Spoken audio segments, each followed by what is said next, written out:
Kıkburi kezgan sarxat itlarga talosh endi.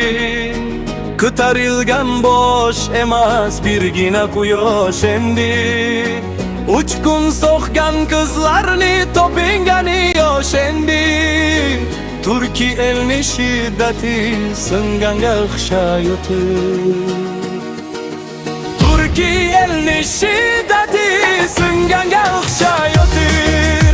Sarbodorlar qonini selar yuvib ketganday, millat uchun jon berar alpni devlar yutganday.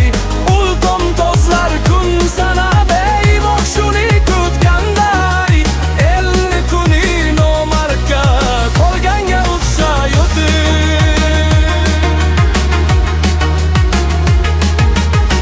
150 yil otangni o'tganni o'g'a sanab, dili buzuq kelganning qadamiga gul qadab, yo haq deya yonganning mozoriga tosh qalab, saroyingga qarida o'g'il o'ylarga o'xshayotir.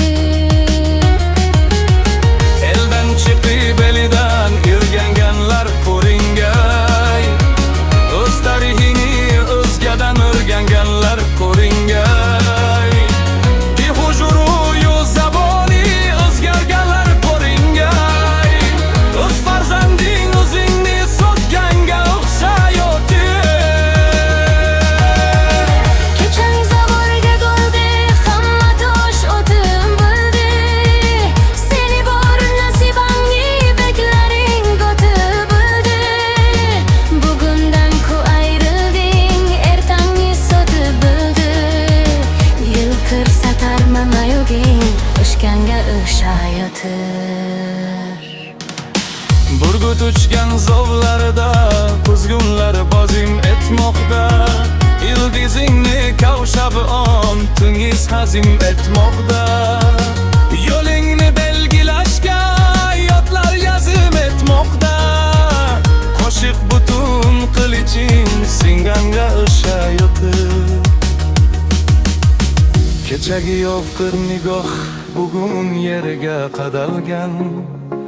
Vatan kutgan jasorat non topishga atalgan. Bo'yin egik qo'l qadoq tizzalaring qavargan. Umid qiz yoshiridan silganga o'xshaydi. Uyg'otay deb kelgan ul bahorlar bekor ketar. Har tongda quyosh turtib har